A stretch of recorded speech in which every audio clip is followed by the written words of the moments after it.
नमस्कार, पम्मी कानूस चैनल पर आप लोगों का मेरा बहुत बहुत स्वागत है। आज मैं बताने जा रही हूँ खांसी का बहुत ही रामबाण और घरेलू उपाय। इसके पहले कि आप मेरे चैनल पर पहली बार आए हों तो मेरे चैनल को अभी से अभी सब्सक्राइब कर लें और मेरी वीडियो पसंद आती है तो लाइक शेयर कमेंट करना ना भूलें। तो चलिए बढ़ती हूँ उपायों की तरफ।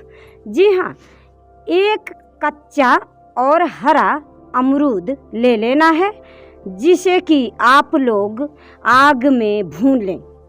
एक बार फिर सुनिएगा, कच्चा अमरूद हरा ले लें और आग में भून लें और उसको सुबह शाम दोपहर खाएं और इससे आप देखेंगे कि आपकी खांसी हमेशा हमेशा के लिए चली जाएगी।